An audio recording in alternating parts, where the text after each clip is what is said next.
Bill Shorten is on the hustings in Tasmania today as he ramps up his push on wages.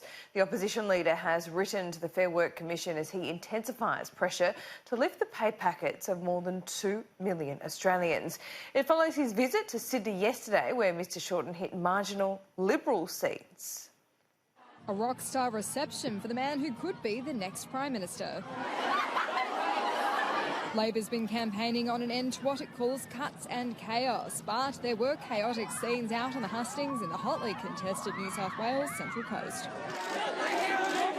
2022 is looking very promising. Not as promising a future for the Gladstone worker who says he was suspended after asking Bill Shorten about the tax rate for high-income earners.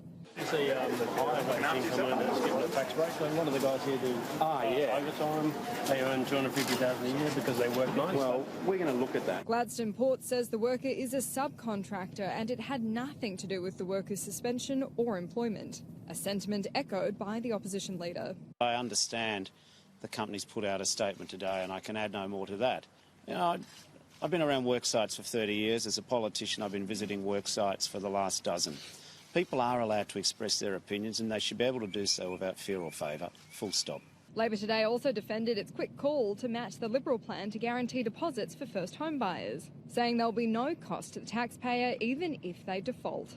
The government themselves said that it's only going to have a modest impact. We don't disagree with that. We think it might help some people, a relatively small number of people in the greater scheme of things.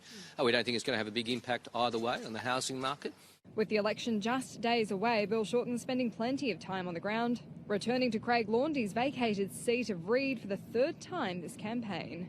Both leaders have already spent plenty of time on the ground in Western Sydney, but the seat of Reid is an interesting one to target. Held by Liberal MP Craig Laundy with a margin of over 4%, his retirement means it's now very much up for grabs. Despite an air of confidence off the back of improved polling, he's not taking anything for granted. I'm a very disciplined unit. Annalise Nielsen, Sky News in New South Wales.